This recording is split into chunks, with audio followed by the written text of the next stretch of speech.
and welcome to another online Bloom and Wildflower tutorial. I'm Harriet Parry and today we're going to be making these pumpkin arrangements. Look how fab they are. And I'm wearing an orange dress to match the pumpkin. Gotta love an orange. But yeah, they're absolutely perfect for your Halloween celebrations, for on your table, or you could even pop them outside on your doorstep, ready for all those trick-or-treaters. So I'm gonna be using the hazel bouquet, which is one of Bloom and Wild's letterbox. Yeah, so let's get started on what you need. Right, so this is what you'll need to make your beautiful pumpkin arrangement. You'll of course need your pumpkin. I've already pre-carved this. So I've carved it out and I've scooped all the bits using this spoon. Get a nice sharp knife for carving, but watch your fingers. We've also got a vase with clean mortar in because we're going to slot the vase into the pumpkin. Good little tip there. You'll also need your flowers, and as I mentioned, we're using the hazel bouquet because look at all these beautiful autumnal orangey colours. So yeah, we've got our focal flowers, our chrysanthemums, our roses and our carnations. And then we've got our filler flowers. So we've got some foliage here and we've got some statice and some lisianthus as well. And again, beautiful colours. So these have all been in water, snipped and have been drinking, so they're nice and strong for our arranging later. Oh, and also, final thing, you'll need some floristry scissors. So there you go, that's what you'll need. Pumpkin scooped out, nice and clean. I've just given it a rinse with water as well, so there's no bits of pumpkin goo. And I filled my vase with water, and I've just made sure that this vase fits inside my pumpkin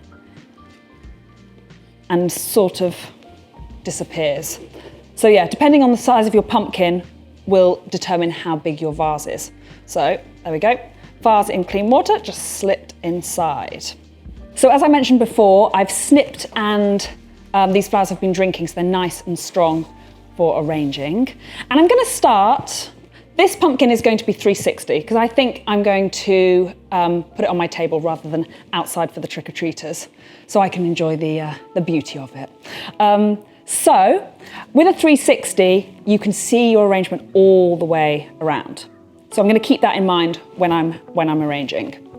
So I'm gonna start with my foliage. So the foliage is great because this creates the base for our arrangement, and then I'm going to add the flowers in. And there's also a tutorial on Bloom and Wild's IGTV and their YouTube channel which shows me doing a 360 arrangement. So if you want any more tips, any more detailed tips, check that out. So let's get started. So I'm going to trim my stems at a 45-degree angle, and I'm not going to have any foliage or leaves below the waterline when I put my stems into the vase. That's the key tip to flower arranging. So I'm just going to take these little bits off, as you can see.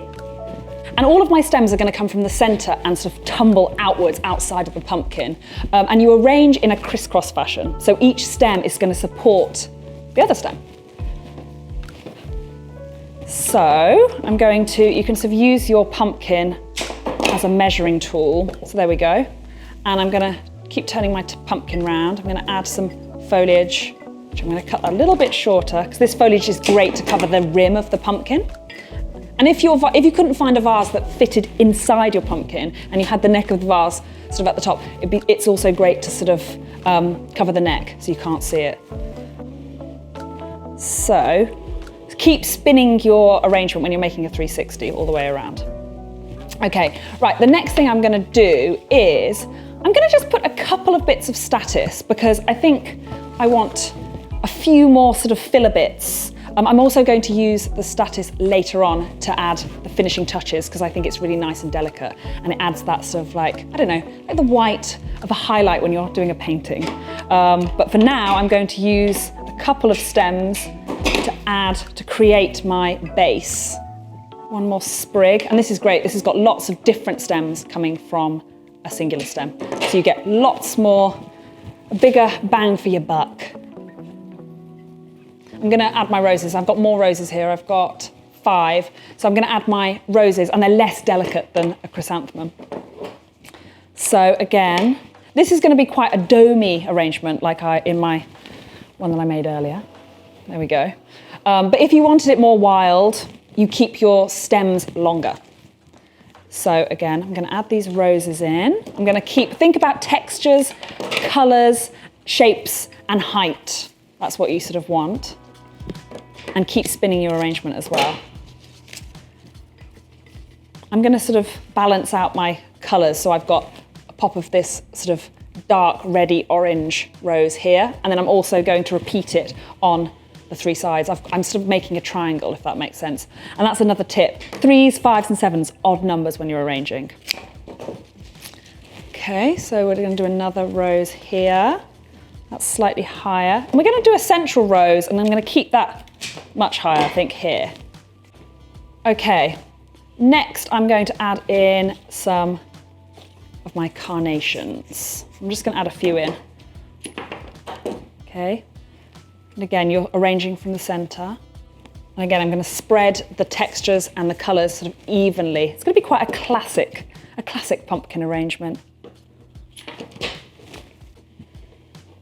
So I've got some low, and I've got some high. So you're kind of moving your eye around, up and around your 360 pumpkin. Okay, I'm going to continue now with adding my rest of my carnations and my other focal flowers, and then I'll move on to my lisianthus and the finishing touches. So I'll just get on with that.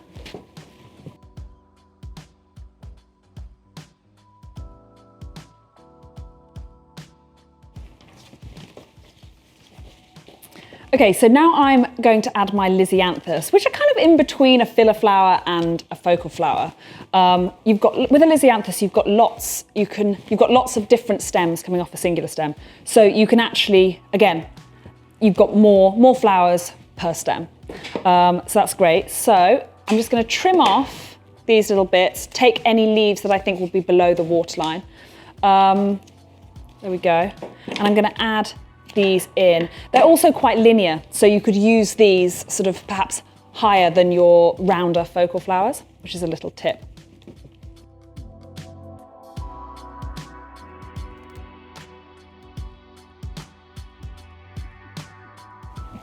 And finally, I'm going to add my finishing touch, which is this cute little statice. So you can this can sort of dance over the other flowers, and also it can be used around the neck for any little pockets that need to be filled in. There's just a few gaps around the bottom. So again, you can break this stem down. Oops. I'm just going to give it a turn. And when you've nearly finished, it's just a case of wiggling things around. You can sort of move, I want to sort of move these roses because you might have a few little gaps that you can see. So just give it a turn. Et voila, and there you have it, your Halloween pumpkin arrangement. Hopefully it won't scare off any of the trick-or-treaters. It'll bring them joy. There you go. So I really hope you enjoyed your pumpkin flower tutorial. Once your flowers are arranged, remember to keep them out of direct sunlight, out the way of drafts, and remember to clean your water every 2 to 3 days. And give your flower stems a little trim, about 1 centimetre from the bottom of the stem.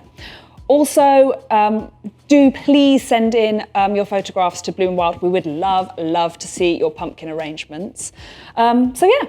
That's all from me. Thank you so much for joining, and remember to tune in next time where I'll have another flower arranging tutorial for you. So lots of love and goodbye.